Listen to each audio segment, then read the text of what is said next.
Good morning friends. আজ রবিবার 28শে September মহাষষ্ঠী। এই মহাষষ্ঠী উপলক্ষে আমি আমার পুরো পরিবার নিয়ে বেরিয়ে পড়লাম মার্কেটিং এর উদ্দেশ্যে।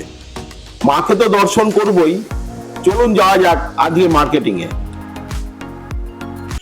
ষষ্ঠীর বাজার, ষষ্ঠীর বাজারের ভিড়।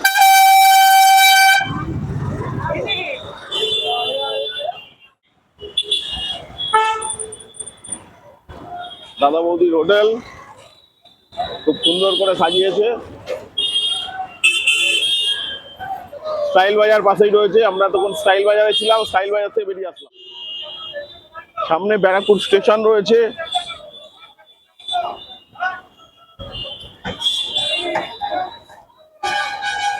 ষষ্ঠীর বাজার একদম ভরজোয়ার, একদম জোয়ার, চারিদিকে আটকে দেওয়া হয়েছে। ব্যারাকপুরে যদি এই ব্যারিকেড হয়, কলকাতায় কি হবে? দেখতে দেখতে আমরা পৌঁছে গেলাম সোদপুরে। এই সোদপুর থেকেই আমাদের ঠাকুর দেখা শুরু। সোদপুর শহীদ কলোনিতে এখন আমরা রয়েছি। এই শহীদ কলোনিতে করেছে 4 ধাম। দেখুন দিনের বেলা তবুও কত ভিড় হয়েছে। এখানে রয়েছে কেদারনাথ, বদ্রীনাথ, গঙ্গোত্রী, যমুনোত্রী, এই 4 ধামই এখানে রয়েছে। এই দেখুন বদ্রীনাথ রয়েছে, তারপর কেদারনাথ, তারপরে যমুনোত্রী, গঙ্গোত্রী, 4টেই রয়েছে। যাই হোক, রাত্রিবেলা যেহেতু লাইটিং এর ব্যবস্থা রয়েছে, খুব সুন্দর করে লাইটিং করে ওনারা সাজিয়েছেন, তাই জন্য প্রচন্ড পরিমাণে রাত্রে ভিড় হয়। প্রায় 3-4 ঘন্টা লোকে লাইন দিয়ে দাঁড়িয়ে তারপরে ঠাকুর দর্শন করেন। এই 4 ধাম দর্শনের যারা দেখেছেন তারাই বলেছেন যে খুব সুন্দর লাগছে, তাই জন্যই আমরাও দর্শন করতে এসেছিলাম। সামনেই দেখুন রয়েছে বাবা মহাদেব, রয়েছে নন্দী, বাবা মহাদেবের ত্রিশূল রয়েছে সামনে, বাবাকে জড়িয়ে রয়েছে বিশাল বড় বিষধর একটি সাপ। আর প্রচুর পরিমাণে লোক তাদের সেলফি তুলছেন, ফটো তুলছেন। খুব ভালো লাগলো, পরিবেশটাও বেশ সুন্দর। আর দেখুন আমার ঠিক সামনেই রয়েছে কেদার, এই যে বাদিকে দেখতে পাচ্ছেন বদ্রীনাথ। আর ঠিক আরেকটু যদি ডান দিকে আমরা চলে যাচ্ছি, তখন আমরা দেখতে পাচ্ছি এই দেখুন গঙ্গোত্রী, যমুনোত্রী।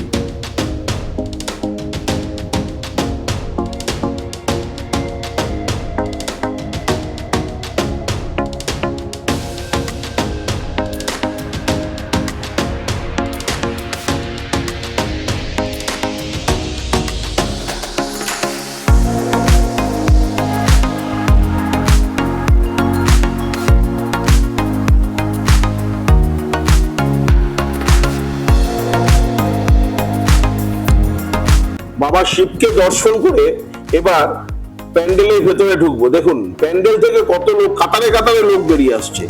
প্যান্ডেলের ভেতরেও মায়ের রূপ, অতি অপূর্ব রূপ। আর দেখুন কিভাবে সাজিয়েছে, ভেতরটা দিনের বেলাতেও আলোকিত। চারিদিকে হরপ্পা মহেঞ্জোদড়োর বিভিন্ন মূর্তি রয়েছে, এইভাবেই সাজানো হয়েছে খুব সুন্দর ভাবে। দেখুন লাইটিং দেখুন, লাল, নীল, সবুজ, গোলাপি, সব রকমের লাইট এখানে ইউজ করা হয়েছে।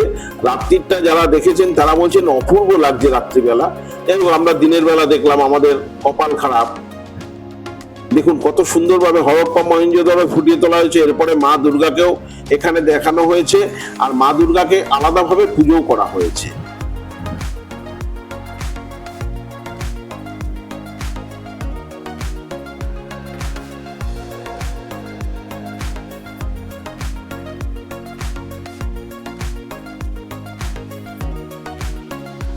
যেহেতু আজকে মহাষষ্ঠী, মহাষষ্ঠীর বোধনের পুজো হয়ে গেল, পুজো হয়ে গেছে অনেকক্ষণ আগেই।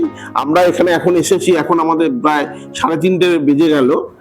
এইবার আমরা আস্তে আস্তে দেখে এত সুন্দর, মানে দর্শন করে আর ছাড়তে ইচ্ছে করছে না। যাই হোক, আস্তে আস্তে আমরা বেরিয়ে চলে আসলাম এবার বরানগরের উদ্দেশ্যে। পৌঁছে গেলাম বরানগরের উদয়ন সংঘে। দেখুন এই পুজোটাও খুব সুন্দরভাবে এনাদের থিম, পুরনো আগেকার দিনে যে ব্রিটিশ আমলের বাড়ি, সেই বাড়ির ঠিক সামনে বিভিন্ন ধরনের লাইটিং করে, আগেকার দিনে যে কাঠের মধ্যে বা মাটির ভাঁড়ে যে লাইটিং করা হতো, সেই লাইটিং করে তুলেছেন। তারা পাহাড় সাজিয়েছেন, বাবা মহাদেব পাহাড়ের উপরে বসে আছেন। খুব সুন্দরভাবে প্রকৃতিটাকে পুরো এখানে ওনারা তুলে ধরেছেন। গাছগাছরা যেহেতু আছে, সেগুলো দিয়ে সাজিয়ে গুছিয়ে এত সুন্দর লাগছে, সত্যি না দেখলে বিশ্বাস করা যায় না।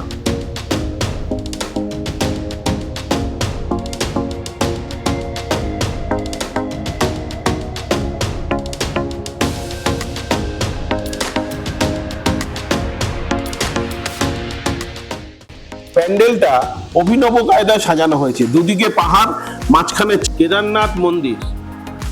এখন সাদা কাপড় দিয়ে এটা পাহাড় তৈরি করা হয়েছে, সামনেই রয়েছে শিব মূর্তি, বাবা নন্দীও রয়েছেন, আর পিছনেই কেদারনাথ মন্দির। আমাদের মা দুর্গা শান্তিময় রূপে তিনি বিরাজ করছেন এখানে। এখানেও ষষ্ঠীর বোধনের পুজো হয়ে গেছে।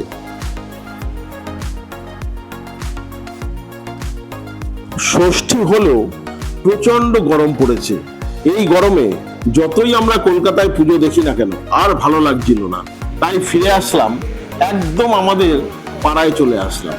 পাড়ায় এসে মায়ের এখানে বসে মাকে দর্শন করে মনটা যেন ভরে গেল। যাই বলুন না কেন, যেখানেই আপনি যান না কেন, যত বড় কলকাতার পুজোয় দেখুন না কেন, আপনি যে আপনার পাড়ায় এসে যদি একবার আপনার পাড়ার ঠাকুর দালানে বসেন, তখন আর আপনার অন্য কোথাও যেতে ইচ্ছে করবে না। আর এই যে ঢাক কাশির যে বাদ্যি, সেই বাদ্যি যদি আপনি একবার শোনেন, এই শোনার পরে আপনার মনে হবে না ওখান থেকে উঠি বা অন্য কোনো জায়গায় যাই। যত ছোটই হোক আর যত বড় পুজোই হোক, আমাদের নিজেদের পাড়া, মানে আপনার যে নিজের পাড়া আছে, সেই পাড়ায় যখন আপনি পুজোর মধ্যে থাকবেন বা পুজোতে যখন আপনি অংশগ্রহণ করবেন, তখন কিন্তু আপনার মনে হবে না আপনি অন্য কোথাও গিয়ে এই পুজো দেখবেন। পাড়ার পুজো এসে বসার পর যেন একটা আলাদা শান্তি অনুভব করলাম। আপনি যখন আপনার পাড়ার যত বড় বা যত ছোটই পুজো হোক না কেন, যখন আপনি আপনার পাড়ায় দেখবেন, সেটা যেন আলাদা করে একটা শান্তি অনুভব করতে পারবেন। এমতাবস্থায় আমিও আমার পাড়ায় এসে, পাড়ায় যারা ছিল সবার সাথে, আমার বন্ধু বান্ধবের সাথে এসে যোগ দিলাম। তারা যা করলো সারাদিন সেই নিয়ে আনন্দে মেতে থাকলাম।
গঙ্গা জল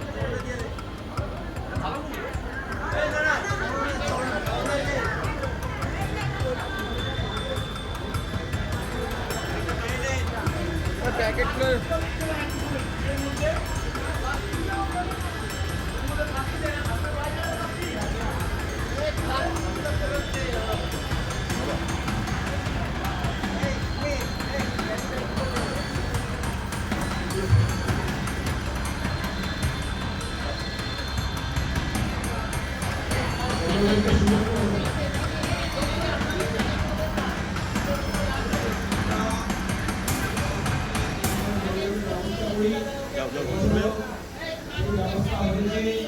আপনারা আমাদের শিব মন্দিরের পাশে যান, মন্দিরে যান, ওখানে আমরা জলের ব্যবস্থা করেছি। আপনারা ওখানে জল এবং মায়ের প্রসাদ নিয়ে তবে তাদের পিছনে ব্যবস্থা করা আছে। সবাই চাউলের জন্য দিয়ে দিচ্ছি।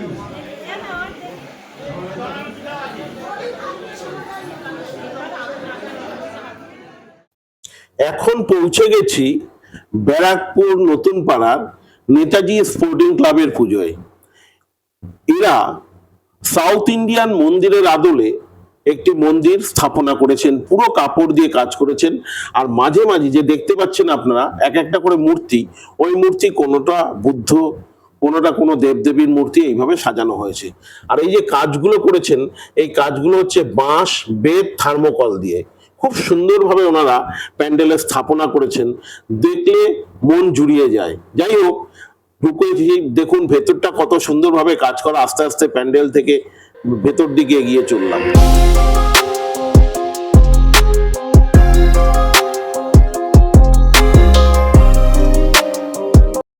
নেতাজি স্পোর্টিং ক্লাবের পুজো এবছর ৭৪ বছরে পদার্পণ করলো। ওনারা ঠাকুর নিয়ে আসেন ইছাপুর গোয়ালাপাড়া থেকে। খুব সুন্দর ঠাকুর মূর্তি, মায়ের মূর্তি, একদম স্নিগ্ধ, দেখলে মন জুড়িয়ে যায় সেরকম ভেতরের কারুকাজ করেছেন। খুব সুন্দরভাবে কারুকাজ করা রয়েছে। আর মায়ের মন্দির একটা আগে থেকে স্থাপনা করা আছে, ওই মন্দিরে মায়ের পুজো হয়। দেখুন কত সুন্দরভাবে সাজিয়ে গুজিয়ে তারা পুজোটা করছেন। এই মন্দির খুব সুন্দর লাগলো আমার, আর সত্যি খুব ভালো লেগেছে এই পুজো দেখে। আর দেখুন উপরে ঝাড়টাও কত সুন্দর।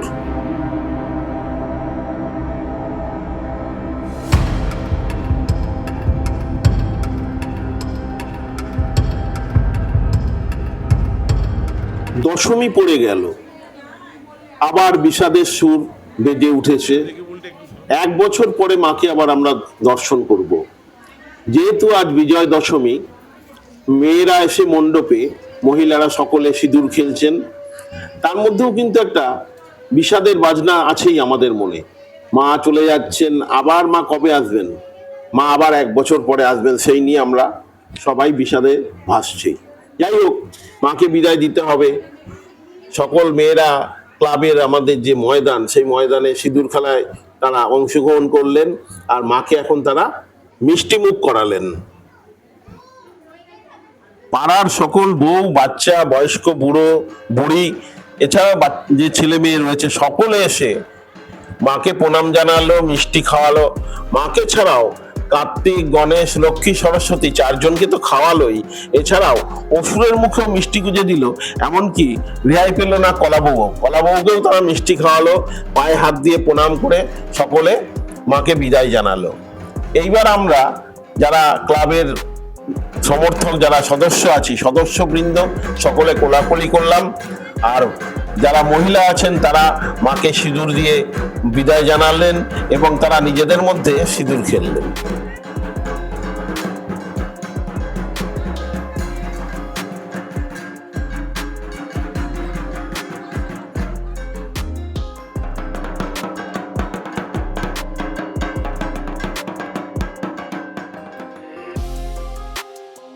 পাড়ার যে সকল বয়স্ক মহিলারা সিঁদুর খেলায় অংশগ্রহণ করতে পারেননি, তারা নিচে বসে চেয়ারে এই সিঁদুর খেলা উপভোগ করলেন।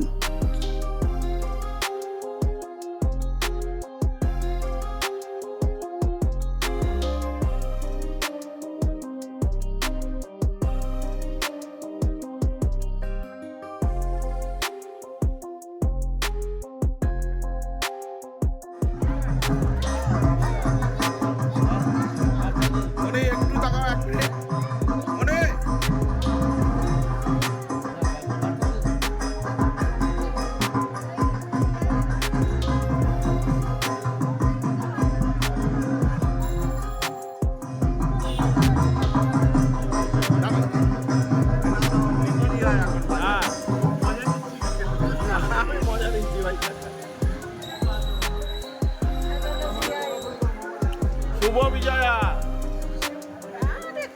Experience next generation. Naya Vidya College. A 100% pure hyaluronic acid के साथ जो मॉइस्चराइज रखी जय मां।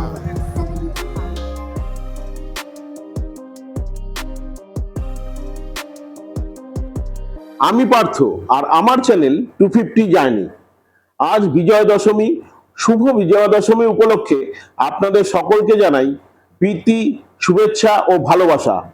আপনারা আশা করি খুব সুন্দরভাবে বা ভালোভাবে ঠাকুর দেখেছেন। এবছরটা বৃষ্টি অন্তত আমাদের ভোগালেও সপ্তমী, অষ্টমী, নবমী কিন্তু বৃষ্টি ছিল না। তাই জন্য যারা পেরেছেন সাধ্যমতো তারা ঠাকুর দেখেছেন। আমরাও দেখেছি, যতটুকু ঠাকুর দেখেছি আপনাদের দেখালাম। অনেকটাই এবছর কম দেখলাম ঠাকুর, কারণ বৃষ্টির জন্য সকলেই ভুগতে হয়েছে। যাই হোক, আজকের এই শুভ বিজয়া দশমী উপলক্ষে সকলে ভালো থাকুন, সুস্থ থাকুন সারা বছর, এটা তো চাইবই আপনাদের কাছে। আপনারা সকলেই সুস্থ থাকুন।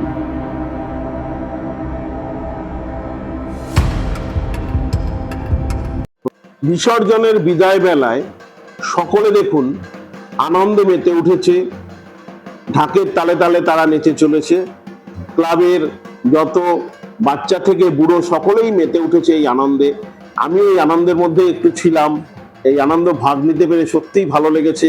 প্রতি বছর সময় হয় না, তাই থাকতে পারি না। এবছর যেহেতু সময় ছিল, তাই জন্য আমার ক্লাবের সদস্যদের সাথে এবং আমার নিজস্ব বন্ধু বান্ধবদের সাথেও কিছুটা সময় কাটালাম। যদি এই ভিডিও আপনাদের ভালো লাগে, অতি অবশ্যই আপনারা লাইক, শেয়ার, সাবস্ক্রাইব করে আমাকে ভিডিও করতে উৎসাহিত করুন।